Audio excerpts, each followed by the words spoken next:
నమస్తే, welcome to Andhraprabha. నేను మీ దుర్గాప్రసాద్.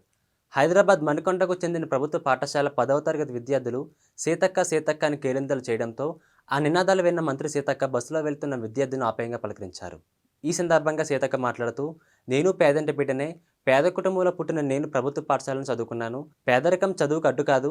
మీ తల్లిదండ్రులు మీపై పెట్టుకున్న నమ్మకాన్ని వమ్ము చేయకుండా మంచి చదువులు చదువుకోవాలని విద్యార్థులకు సూచించారు. అదే మీరు మీ ఫ్యూచర్ని ఎన్నుకునేటువంటి టైం, సెలెక్ట్ చేసుకునే టైం. ఎందుకంటే ఫస్ట్ ఇయర్లోకి వెళ్ళేటప్పుడు మనకు రకరకాల ఆలోచనలు వస్తాయి. మన ఇంటర్నల్గా కూడా రకరకాల ఫిజికల్గా కూడా చేంజెస్ వస్తూ ఉంటాయి.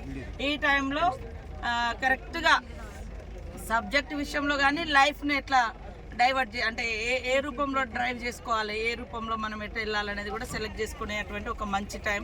కాబట్టి మీరు చిన్నతనం నుంచి ఏదైతే ఫ్యూచర్ ఇట్లా ఉండాలని ప్లాన్ చేసుకుంటారో అదే ప్లానింగ్తో ఇప్పుడు కరెంట్ ఉన్నటువంటి సిచ్యువేషన్ తగ్గట్టుగా ఈ రోజులలో మనం ఏ సబ్జెక్ట్ ఎన్నుకుంటే ఏ ఉద్యోగాలకు డిమాండ్ ఉంది, మీరు నెక్స్ట్ 5 ఇయర్స్ వరకు మీ స్టడీస్ అయిపోయిన తర్వాత మీరు సెటిల్ కావాలంటే ఇప్పుడున్నటువంటి జాబ్ ఎందులోకి వెళ్తే మీరు నిజంగా అది సాధించుకోగలుగుతారు అనేది కూడా తయారు చేసుకోవాలి. ఒక మీ యొక్క ఫ్యూచర్ మేనిఫెస్టో లాగా చేసుకుంటేనే మీరు ఏదైతారు. ఏదో దారిలో ఇది అవకాశం దొరికింది కాబట్టి ఇందులో జాయిన్ అయిదాం, ఈ కోర్స్ అవకాశం అట్లా కాకుండా మీరు అనుకునే సాధించాలంటే ఇది ఒక మంచి టైం. 10th మార్క్స్ తోటే మీరు నెక్స్ట్ ఇంటర్లోకి మీకు సీట్స్ కానీ లేకుంటే ఇతరతర అవకాశాలు దొరకడానికి.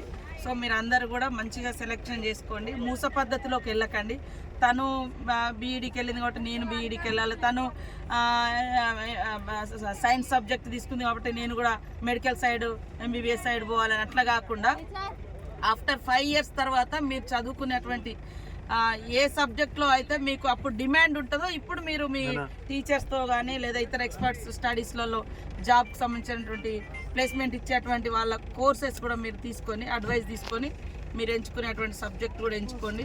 తర్వాత మనం బయటికి వెళ్ళిన తర్వాత హాస్టల్స్లలో కో ఎడ్యుకేషన్స్ ఉంటాయి. ఇంటర్లో రకరకాల ప్రలోభాలు ప్రభావాలు కూడా ఉంటాయి. అలాంటి వాటికి లోను కాకుండా మీ తల్లిదండ్రులు మీ మీద పెట్టినటువంటి ఏదైతే ఆశలు ఉన్నాయో అవన్నీ కూడా నెరవేర్చడం కోసం ఎటు మనం మనసు డైవర్ట్ కాకుండా ఓన్లీ స్టడీస్ అండ్ ఇంకేమైనా ఉంటే సోషల్ సర్వీస్ మీద కూడా కాన్సన్ట్రేట్ చేయండి. ఆ తర్వాత 5-6 ఇయర్స్ తర్వాత మీరు ఎట్లా మీ లైఫ్లో సెటిల్ అవుతారు కాబట్టి అప్పుడు మీరు మీ లైఫ్ని ఎట్లా పర్సనల్ లైఫ్ని కూడా ఎట్లా మనం రూపొందించుకోవాలనుకుంటే అట్లా అవుతుంది. కాబట్టి ఈ టైంను మాత్రం డైవర్ట్ కావద్దు, కానియకుండా మీరు కాపాడుకోవాలి అందరు కూడా.